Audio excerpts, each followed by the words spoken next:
अस्सलाम वालेकुम। Middle east में ईरान और इसराइल के दरमियान टेंशन एक नए और ज़्यादा ख़तरनाक मरहले में दाखिल हो चुकी है। प्रॉक्सी वॉर से निकलकर अब ये बराह रास्त जंग में बदल चुकी है, जिसके रीजनल और इंटरनेशनल असरात हैं।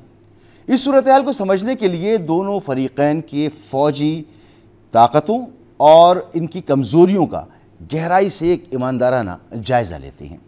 और पहले बात करते हैं ईरान की। ईरान के पास एक बहुत बड़ी फ़ौज है जिसमें 5 लाख से ज़्यादा एक्टिव फ़ौजी हैं, मगर ईरान की ताकत का एक बड़ा हिस्सा उसके प्रॉक्सी ग्रुप्स के वसी नेटवर्क पर मुश्तमिल है, जैसे लबनान में हिजबुल्लाह और यमन में हौसी वगैरह।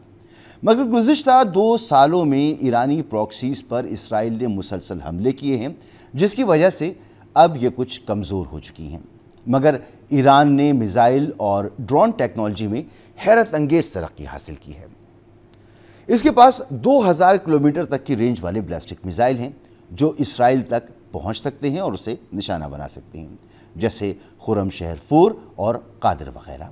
लेकिन ईरान की कुछ बड़ी कमज़ोरियां भी हैं, ख़ास तौर पर इसकी फ़िज़ाइया जो आउटडेटेड है, जिसमें ज़्यादातर 1979 से पहले के अमरीकी और सोवियत लड़ाका तैयारे शामिल हैं, जैसे US-24, MiG-29 और F-14 वगैरह। इसके अलावा ईरान खुद अपने फाइटर प्लेन भी बनाता है, जैसे सायका और कौसर वगैरह, जो उसके सबसे बेहतरीन जहाज़ हैं, मगर ये भी जदीद मेयार पर पूरे नहीं उतरते। इसके अलावा तरबियत वगैरह के भी इशूज़ हैं ईरानी फ़िज़ाइया के साथ, क्योंकि ईरान 2 दहाइयों से ज़्यादा अरसे से पाबंदियों में जकड़ा हुआ है। लेकिन ईरान बिल्कुल फारिग भी नहीं है।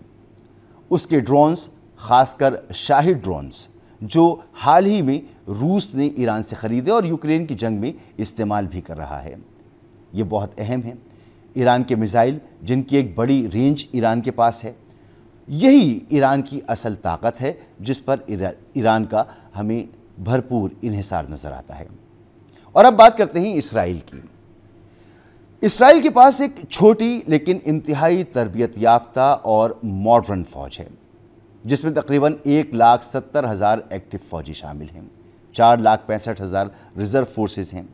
इसके पास आयरन डोम, डेविड स्लिंग और एरो 2-3 जैसे दिफाई निज़ाम मौजूद हैं, जो हर किस्म के मिसाइल हमले से निमटने की सलाहियत रखते हैं, और ये सलाहियत ईरान के पास नहीं है। इसराइली एयरफोर्स में F-32 जैसे एडवांस फाइटर जेट शामिल हैं, जो उसे दुनिया की सबसे एडवांस एयरफोर्स बनाते हैं। इसके पास F-35 लाइटनिंग स्टेल्थ लड़ाका तैयारे, F-16 और F-15 की 4th और 5th जनरेशन्स हैं, जिसकी वजह से इसराइल का दिफा और इंटेलिजेंस दोनों बहुत बेहतर हो जाते हैं। इसराइली फ़िज़ाइया ने साइबर इंटेलिजेंस और इलेक्ट्रॉनिक वॉरफेयर में भी नुमाया महारत हासिल की है। इसे हर तरह की अमरीकी मदद और इंटरनल अपग्रेडेशन की वजह से मशरिक़ वस्ता में हम फ़िज़ाई बरतरी का हामिल मुल्क कह सकते हैं। इसके पास हर तरह के मिसाइल हैं। ईरान ने अगर इस साल अपनी 5 लाख की स्टैंडिंग आर्मी पर $7.9 बिलियन खर्च किए हैं, तो आप यकीन कीजिए कि कितना बड़ा गैप है। इसराइल ने अपनी 1,60,000 की स्टैंडिंग आर्मी पर $49 अरब खर्च किए हैं। इसके अलावा इसराइल का इंटेलिजेंस नेटवर्क भी बहुत ज़्यादा ताकतवर है। इसराइल अनडिक्लेयर न्यूक्लियर पावर है, और ईरान पता नहीं कि बम बना चुका है या नहीं। मजमूई तौर पर ईरान नंबर्स में और सिमेट्रिक वारफेयर स्ट्रेटजी में हमें आगे नज़र आता है, जबकि इसराइल मेयार, जदीद टेक्नोलॉजी और प्रिवेंटिव एक्शन पर जोर देता है। ईरान पाबंदियों में जकड़ा हुआ एक कदरे तन्हा मुल्क है, जबकि इसराइल अमेरिका का बगल बच्चा, जिसे हर तरह की छूट हासिल है। इसके बावजूद ईरान ने इसराइल को संगीन और दर्दनाक अंजाम की धमकी दी है। तो ऐसा क्या है ईरान के पास जो जंग का नक्शा बदल देगा? इसका इंतज़ार सारी दुनिया के साथ हम भी कर रहे हैं। मज़ीद अपडेट्स लेकर फिर आऊँगा। जब तक अपना ख्याल रखिए।